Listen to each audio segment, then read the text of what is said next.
entitled Forensic Genetics When Prosecution Goals Lead to Persecution. Good afternoon. Thank you to the organisers for inviting me. I'm a forensic researcher, but I'm also a practicing forensic scientist. So I'm going to talk and give you some examples of how the forensic genetics research that we do impacts on justice. So I'm going to talk about 4 areas: some misunderstandings, a bit about databases, although I'm sure Eve will talk about that more in the next session, a bit about phenotyping, which those of you who were in the session this morning with Manfred Kaiser will recognize a bit of that, and a bit about forensic genetic genealogy. So first of all, misunderstandings. Well, when I present evidence, genetic evidence, DNA evidence in court, I present it in the form of a likelihood ratio. How much more likely the suspect is to be in, for example, a mixture than somebody else unrelated to him. And the prosecutors get used to these large numbers. 5 million times more likely that the suspect is in this mixture. And perhaps they focus on these large numbers. Now, what happens if I have genetic evidence that the suspect isn't in the mixture? So when I say he's 0.00002 times more likely not to be in the mixture than not, everybody gets completely confused. So we flip it over and say that it's 5 million times more likely that he's not in the mixture than he is. The problem is that we don't control this, it's the lawyers that control it, and they just see these large numbers. And if the scientist isn't in court to make it clear that there isn't any evidence that their suspect is present in this particular DNA mixture, then a miscarriage of justice can easily happen. Our forensic regulator makes it clear to us that we should make it, the reported strength should not be misleading. We must make it clear to the prosecutors who have to present this information. That's just one example. They don't understand. Is it our responsibility to educate them better? Here's another example where we have genetic evidence that's used to support people's application to come into the UK, for example. This man, he applied for his child to join him from Pakistan, and he was refused. The Home Office said the evidence that he's part of this family was insufficient. He'd had a lot of photographs and evidence that he could supply, but it was denied. That cost him a lot of money, but it was refused. So he applied again. He did a DNA test. You don't have to do a DNA test. The UK government is very clear that it's up to you. So he applies again, he spends more money, he spends money on a DNA test. The DNA company said he's not the father, he's a close relative. And so he was refused. So a second company did the test, and they did more markers. And of course that cost him more money. And there is very strong evidence that he is the father of this child, and there's a genetic reason why the original company came to the conclusion that they did. The Home Office just refused. They gave false reasons, and they wouldn't engage with the science at all, and just said, you can apply again and do another DNA test. Moving on to databases, there are lots of negative aspects of databases. The Y chromosome male lineage database and the MPOP, which is a female mitochondrial lineage database, they give you estimated frequencies of the haplotypes that you see in the different population groups. But that can infer a false ancestry and target populations inappropriately. Operation Minstead was a case in the UK where this man over many, many years had sexually abused elderly women, over 100 of them, and he wasn't on the DNA database.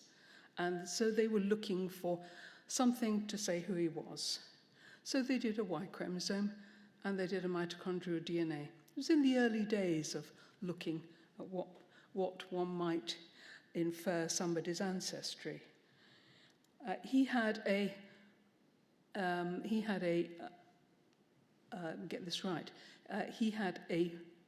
European Y chromosome and a African mitochondrial DNA. So one of the things that the police were potentially looking for was somebody with mixed ancestry.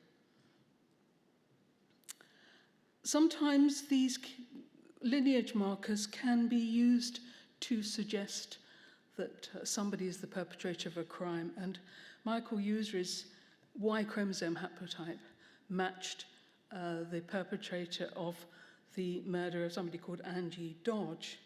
And they were even more convinced it was him because he was a filmmaker and he made dark films. The collections themselves, of course, may be very imbalanced. And you'll hear, I'm sure, from Eve about the nature of these collections. Are they inappropriate? Are they appropriate to use at all? In terms of autosomal databases, we think we have a very good database in the UK of people who have perpetrated a crime, but it's not under control of the police. But in the US, although they've got a national database, there is the opportunity for the police to hold local databases which are unregulated, and they are mainly from non-white populations. There may be data quality issues in those databases, and there is an opportunity to target populations, the wrong population. There are positives, of course, with databases. When Marianne Vastra was murdered in the Netherlands, the local population decided that it couldn't be one of them, and a lot of asylum seekers were targeted with their Y chromosome. And that was inappropriate. They were questioned. But actually, the Y chromosome of the perpetrator appeared to have come from somebody with European ancestry. But at the time, the Netherlands was not allowed to infer that. It wasn't legalized until 2012. In the UK, we are attempting to provide UK-based haplotypes, balanced according to our populations. The difficulty is we have to get informed consent from those individuals, and it may well be difficult to recruit people from the minority populations. Moving on to phenotypes. Manfred Kaiser this morning explained if you don't have a match on the DNA database, what do? Can you use other characteristics and to infer what the person might look like, so you can narrow your suspect pool? Eye color is the best, 93% accuracy for blue or brown, dark or light. If it's just dark or light, a bit better than 93%. But intermediate colors, much worse. And if we come on to hair color, we can have the broad characteristics, but it doesn't tell you whether somebody's gone grey. It doesn't tell you whether when you were blonde as a child, you're going to be brown as an adult, whether you've dyed your hair, and the accuracy is only about 75%. So it's limited. What about skin tone? Well, Here's an example.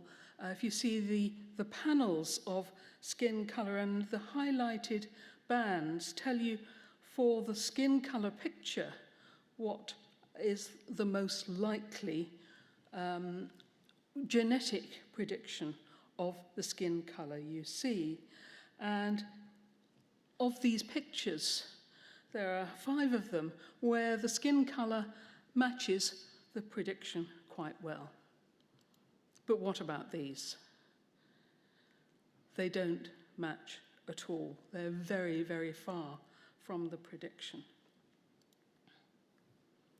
Biogeographical ancestry, you might have seen pictures like this, where you have SNP data from all over the world plotted on a nice graph, and you have your individual person who you've tested sitting here right in the middle of a European cluster. But he was from South Asia. We haven't got South Asia in this cluster. We've got Europeans, we've got East Asians, we've got Africans, and we've got mixed, probably admixed Americans, probably mainly Europeans and Africans. So unless we've got the right data, we don't come to the right predictions.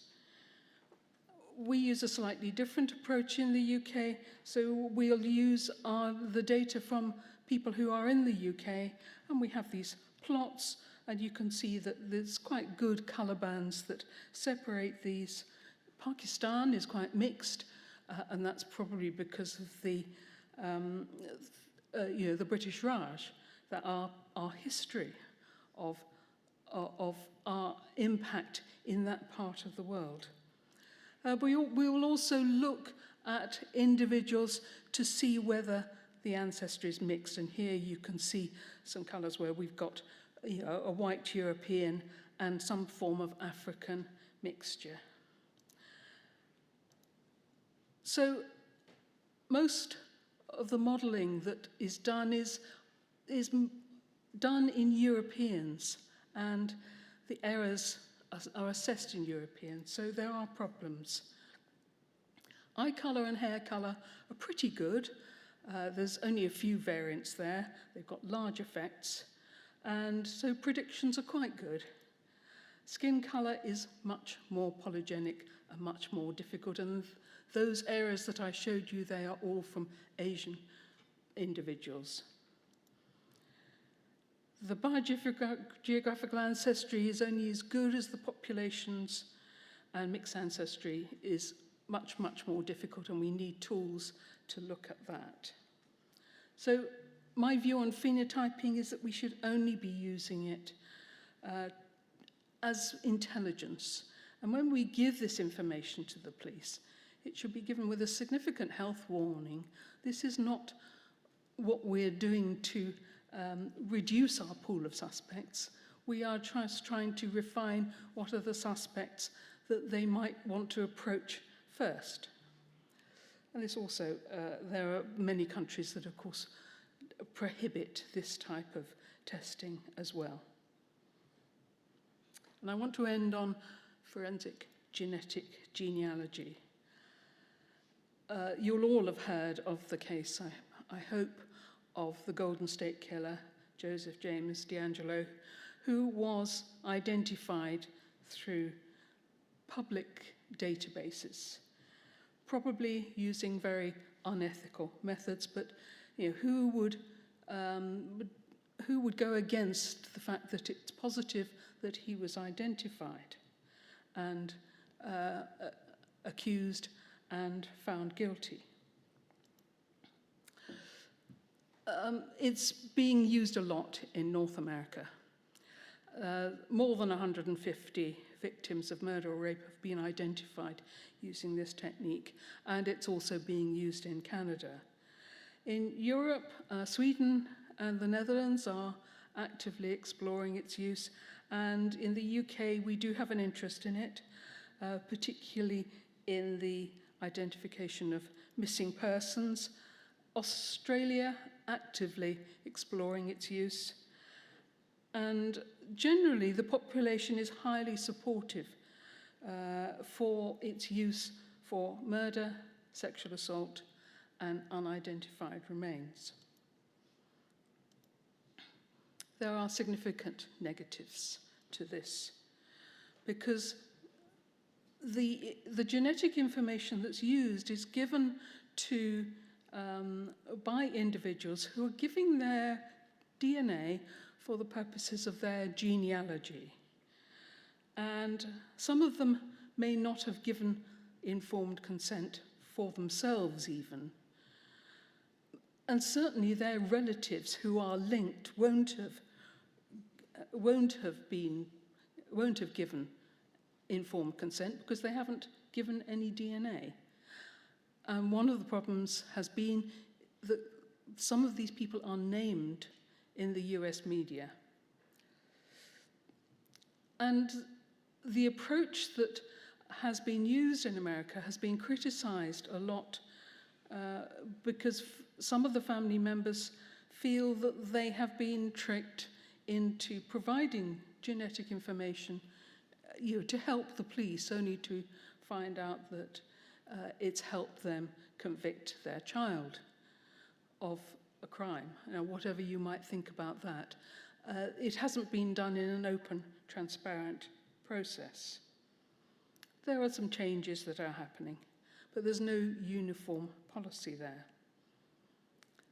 The cases that they choose to investigate are, of course, selected. They're very expensive. And it may disadvantage some groups because, there is, for example, you're more likely to get an investigation of a rich white female than an individual who has perhaps been murdered, who's more likely to be black or certainly not of a white ancestry. There is a female bias in the investigation because you need a lot of DNA for this, and we get a lot of DNA from semen in rape cases. And of course, the people who are interested in their genealogy are white, so that's the data that is there.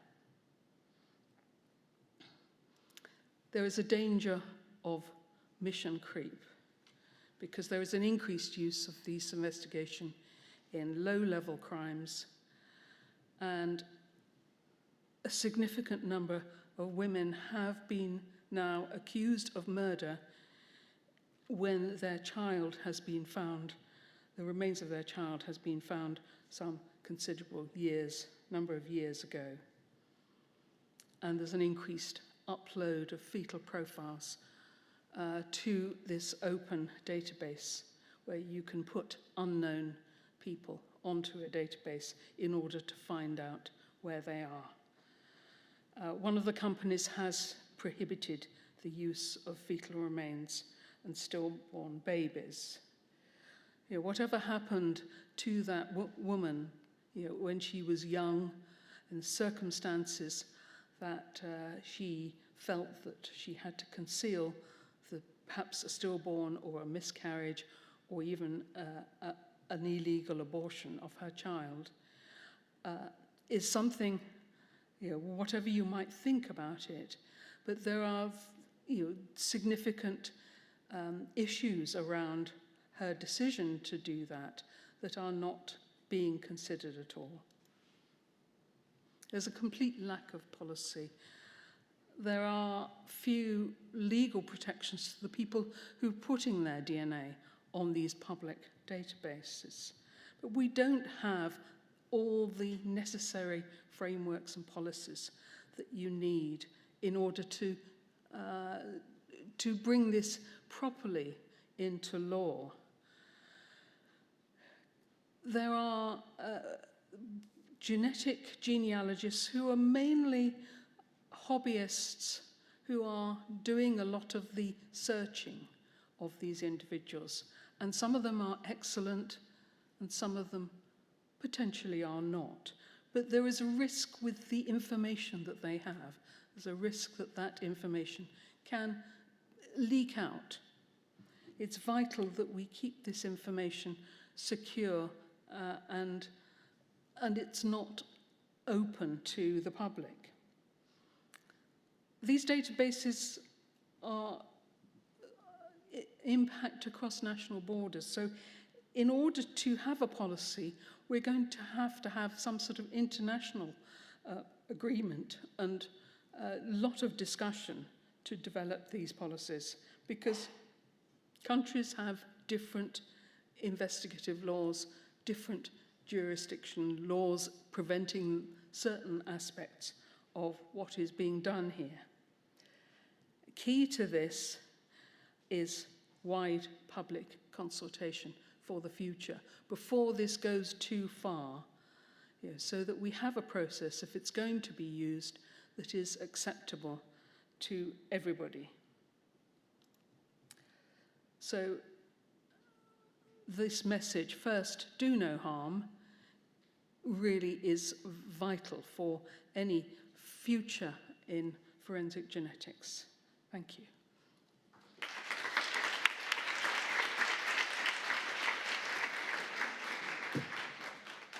Thank you very much, Denise, for that wonderful talk. So I'm delighted to invite our next speaker. This is Yves Moreau from KU Leuven. Welcome, Yves. The floor is yours. Thank you very much for the opportunity to speak. So, how do I get this thing to work? Super.